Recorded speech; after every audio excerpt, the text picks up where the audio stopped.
আমরা আশাবাদী ইনশাল্লাহ ফেব্রুয়ারির মধ্যেই এই তরুণদের এই ছাত্রদের পক্ষ থেকে একটি রাজনৈতিক দলের আবির্ভাব ঘটতে যাচ্ছে।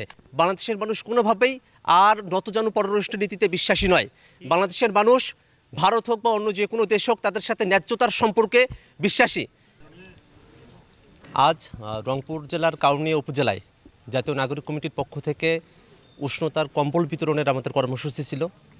আমরা এসেছি, দেখতে পাচ্ছেন সারাটা দিন সূর্যের কোনো দেখা নেই। মানুষেরা শীতে অনেক কষ্টে আছেন।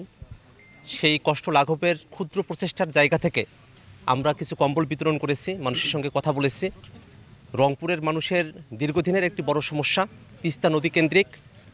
বর্ষা মৌসুমে সেখানে পানিতে পানি হয়ে যায়, আর শুকনো মৌসুমে সেখানে বালু মরিচিকার মতো এবং সেখানে মরুভূমির একটা জায়গা তৈরি হয়।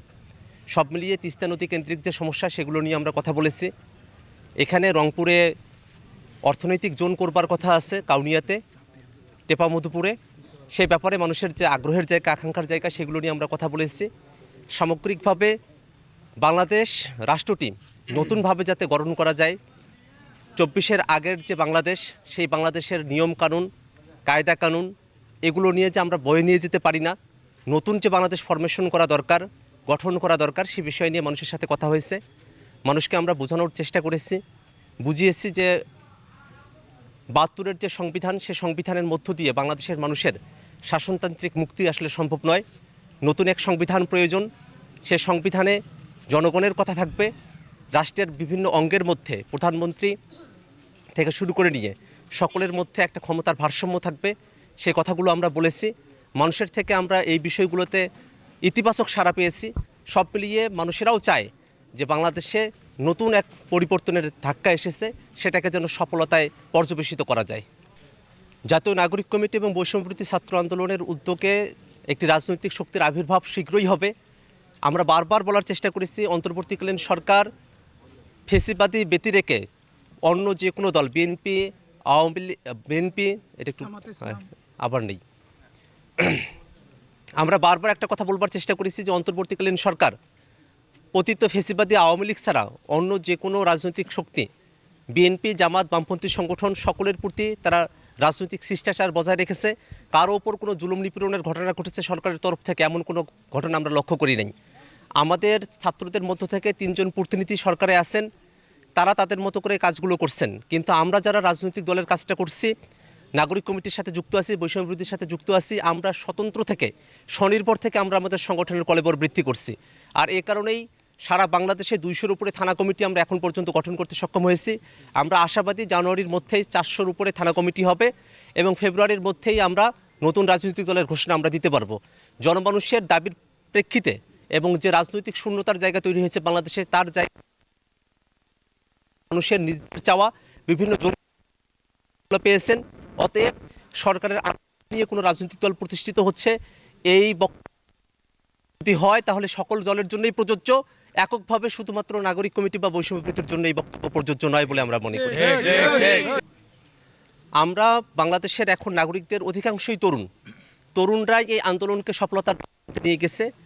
এনজি জেনারেশন যারা আছেন তারাই আন্দোলনের প্রাণশক্তি হিসেবে কাজ করেছেন এবং আমরা দেখতেছি যে রাজনৈতিক দলটি আসতে যাচ্ছে সেখানেও নেতৃত্বে থাকবে জেনজি জেনারেশন, নতুন প্রজন্মের যারা তরুণেরা, তারা এই দলটি নেতৃত্ব দিবেন। অবশ্যই সেখানে নানা বয়সী মানুষের মেলবন্ধন ঘটবে, যারা সিনিয়ররা আছেন তারা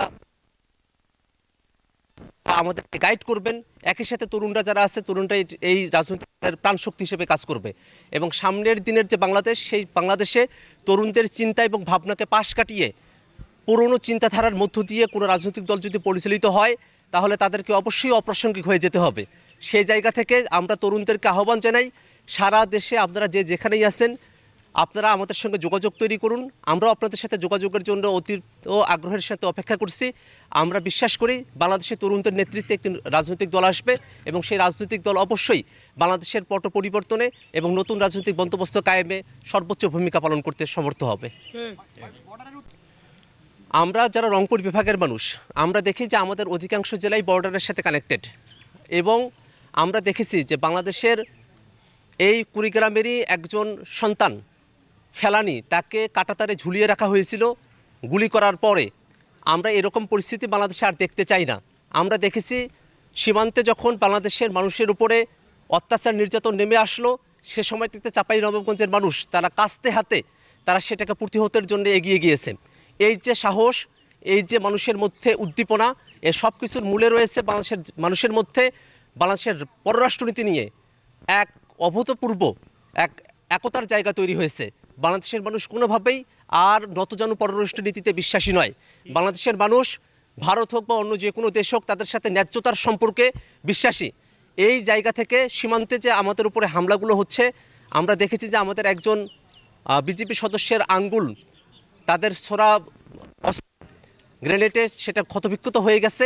এরকম পরিস্থিতিতে বাংলাদেশের মানুষ যে তাদের সঙ্গে বাংলাদেশের সীমান্ত রক্ষা বাহিনীর সঙ্গে কাঁধে কাঁধ মিলিয়ে রাজপথে এসেছে, তারা যে খেতে খামারে গিয়ে বাংলাদেশকে রক্ষার শপথ দেখিয়েছে, এই জায়গা থেকে আমরা বাংলাদেশের মানুষদেরকে অভিবাদন জানাই এবং একই সাথে বাংলাদেশের সরকারকে আমরা আহ্বান জানাবো আন্তর্জাতিক পর্যায়ে এই সীমান্ত হত্যার যে বিষয়টি আছে সেটা নিয়ে যেন তারা আওয়াজ উঠায়।